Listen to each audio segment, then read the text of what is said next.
కాపరి ఏ విధంగా ఉండాలి అంటే, కాపరి అనేటువంటిది చాలా ఉన్నతమైనటువంటి బాధ్యత.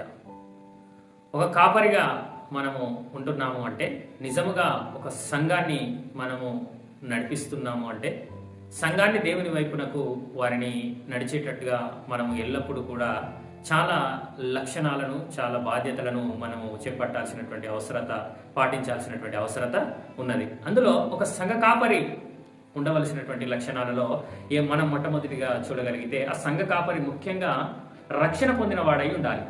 సంఘ కాపరి యేసుక్రీస్తును సొంత రక్షకునిగా అంగీకరించి చీకటిలో నుండి ఆశ్చర్యకరమైన తన వెలుగులోనికి వచ్చినటువంటి ఒక వ్యక్తిగా ఉన్నటువంటి వారు మాత్రమే ఒక కాపరిగా ఉండడానికి అర్హత వారు పొందుకుంటున్నట్టు మనం చూస్తుంటున్నాం. అంతేకాకుండా ఇంకా కాపరిగా ఉండాల్సినటువంటి వారికి ఏ లక్షణాలు ఉండాలి, ఏ బాధ్యతలు ఉండాలి అని మనం చూడగలిగితే, పౌలు గారు చాలా చక్కగా తిమోతి గారికి చెప్తూ అంటున్నారు, నీవు మంచి సామర్థ్యం కలిగినటువంటి వాడిగా ఉండాలి అంటున్నాడు. మొట్టమొదట కాపరికి ఉండాల్సింది ఏంటిది అంటే సామర్థ్యం, చేసేటువంటి తత్వం, చేసేటువంటి మనస్సు, ఎక్కడికైనా వెళ్ళగలిగేటువంటి స్థితి, సామర్థ్యం అతనికి ఉండాలి. అందుకే అంటున్నాడు, ఇతరులకు బోధించుటకు నీకు సామర్థ్యం ఉండాలి.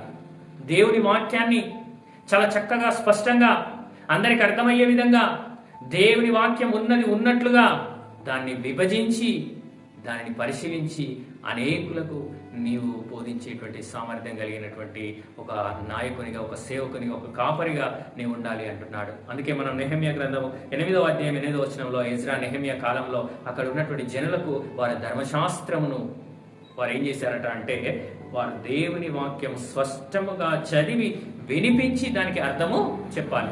చదివి వినిపించి దానికి అర్థం చెప్పాలి. దాని యొక్క లోతు, దానిలో ఉన్నటువంటి మర్మం, దానిలో ఉన్నటువంటి దేవుని యొక్క మనస్సేంటో మనము సంఘానికి, సంఘంలో ఉన్న విశ్వాసులకు, ప్రజలకు దాన్ని తెలియజెప్పే వారంగా ఉండాలి. ఒక సేవకుడిగా ఉండాల్సినటువంటి లక్షణము, సామర్థ్యం కలిగి ఉండాలి.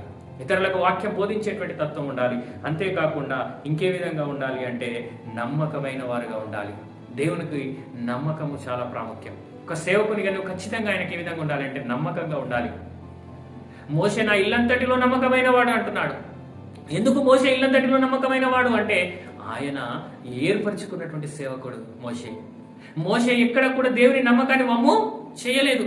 40 సంవత్సరాలు ఇశ్రాయేలీలను ఒక నాయకునిగా ఆయన ముందుండి నడిపించాడు. కానీ ఏ రోజు కూడా మోషే గారు నమ్మకాన్ని పోగొట్టుకోలేదు దేవుని నుండి. 40 రోజులు అప్పగించినందుకే అహరోను ఏం చేశాడు అంటే ప్రజలను వేరే వైపునకు నడిపించేటువంటి పరిస్థితిలోకి వెళ్ళిపోయారు. వారు చెప్పిన మాట విని, వారు చెయ్యమన్నటువంటి ప్రతిమను చేయించి, ఇదే ఐగుప్తులో నుండి మనలను తీసుకుని వచ్చినటువంటి దేవుడు ఇదే అనేటువంటి ఒక దూడను చేయించి, ఆ దూడకు సాగిలపడి దానికి నమస్కారం చేసేటువంటి పరిస్థితిలోనికి తీసుకొని వెళ్ళాడు. అంటే నమ్మకము లేనటువంటి నాయకుడు, సామర్థ్యం లేనటువంటి నాయకుడు, ఫెయిల్ అయిపోయినటువంటి నాయకుడు అహరోను. కానీ మోషే గారు సామర్థ్యం కలిగినటువంటి వారు, ప్రజలను నడిపించే శక్తి కలిగినటువంటి వాడు, వారికి దేవుని గురించిన మాటలు, ధర్మశాస్త్రమును గురించినటువంటి సంగతులు వారికి తెలియజెప్పే నాయకుడు. అంతేకాకుండా మంచి నమ్మకం కలిగినటువంటి వాడు. మోషే నా ఇల్లంతటిలో నమ్మకమైన వాడు అంటున్నాడు అంటే ఆయన యొక్క పనిలో ఎంత నమ్మకంగా ఉండి ఉంటాడు ఒకసారి మీరు ఆలోచన చేయండి. అంతేకాకుండా ఇంకా ఒక సేవకునికి ఏముండాలి అంటే శ్రమపడే తత్వం ఉండాలి, కష్టపడే తత్వం ఉండాలి. కానీ ఈరోజు అనేక మంది సేవకులు ఏం కోరుకుంటున్నారు అంటే సుఖాన్ని కోరుకుంటున్నారు. మంచి సుఖానుభవమైనటువంటి జీవితం దొరుకుతుంది అనేటువంటి సేవ చేసేటువంటి వారిని అనేక మంది సేవకులను మనం చూస్తుంటున్నాం. ఈరోజు కార్పొరేట్లోనికి వెళ్ళిపోయినట్లయితే మనం చూడగలిగితే హైదరాబాద్ మెట్రోపాలిటన్ సిటీలలో మనం చూసినట్లయితే సేవకులు కూడా సెలబ్రిటీల వలె ప్రవర్తిస్తూ ఉంటున్నారు.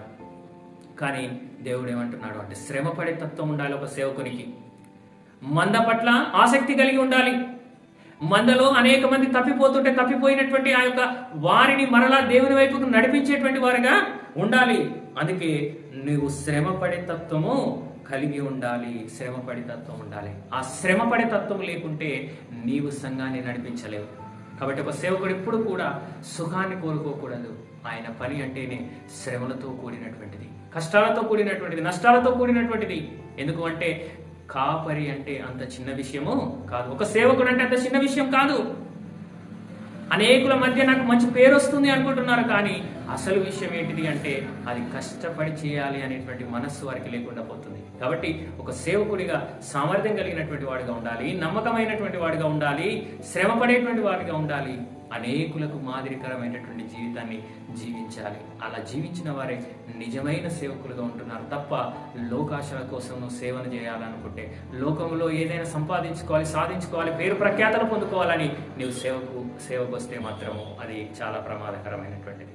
అందుకే పౌలు గారు అంటున్నారు, ఈ జీవిత కాలం మట్టుకు నేను క్రీస్తునందు ఉన్న ఎడల నాకంటే దౌర్భాగ్యుడు ఎవరు లేరు. అంటే ఈ జీవితం కోసం కాదు నువ్వు నమ్ముకోవాల్సింది, సేవకునిగా నువ్వు మారాల్సింది. యేసుక్రీస్తుని నమ్ముకోవడానికి నువ్వు ఈ జీవితం కోసం కాదు, మరొక జీవితం ఉంది, అది నిత్య జీవం, అది దేవుడు మనకు అనుగ్రహిస్తాడు అనేటువంటి ఒక ఆలోచనతో నీవు వస్తే అది నీకు చాలా ఉన్నతంగా దేవుడు అనుగ్రహిస్తాడు అనేటువంటి జ్ఞాపకాల్లోనే ఉండి నీకు ఇచ్చిన దాంట్లో నమ్మకంగా, నీకు ఇచ్చినటువంటి ఎంతమంది అయితే విశ్వాసం దేవుడు నీకు అనుగ్రహిస్తాడో వారి విషయంలో నువ్వు నమ్మకంగా ఉండాలి, సామర్థ్యం కలిగి పనిచేయాలి, వారికి వాక్యాన్ని సరిగా బోధించాలి, అర్థం చెప్పాలి, అందులో ఉన్నటువంటి సంగతులు ఉన్నట్టుగా వారికి తెలియజెప్పాలి, గద్దించాలి, హెచ్చరించాలి. ఒకవేళ ప్రేమతో వారిని ఏం చేయాలి అంటే హక్కున చేర్చుకోవాలి. ఎవరు పడిపోయినా కూడా వారిని మరలా దేవునిలోనికి నడిపించడానికి ప్రయత్నము చేయాలి. ఒక సేవకునిగా నీవు అన్ని విషయాల్లో జాగ్రత్తగా చూసుకుంటూ ఆయన ఇచ్చినటువంటి మందను, ఆయన ఇచ్చినటువంటి సంఘాన్ని, ఆయన సంఘం ఇది, మన సంఘము కాదు, సేవకుని సంఘము కాదు ఇది, విశ్వాసుల సంఘము కాదు ఇది, సంస్థల సంఘము కాదు, ప్రభు సంఘం ఇది, క్రీస్తు సంఘము, తన స్వరక్తమిచ్చి సంపాదించుకున్న సంఘం ఇది, ఆయన సంఘము. మనము ఆయన సంఘాన్ని, మనం ఆయన సంఘంలోనికి వచ్చిన వారం మనం అందరం. కాబట్టి ఆయన సంఘాన్ని మనం ఎల్లప్పుడూ బాధ్యతాయుతంగా, నమ్మకంగా ఎప్పుడైతే నివర్తిస్తామో అప్పుడే ఆ సంఘం అభివృద్ధి పొందుతుంది, అనేక ఆత్మలను ఆయనే సంఘంలో చేరుస్తాడు అని తెలియజేస్తూ కొద్ది మాటలను ముగిస్తున్నాను.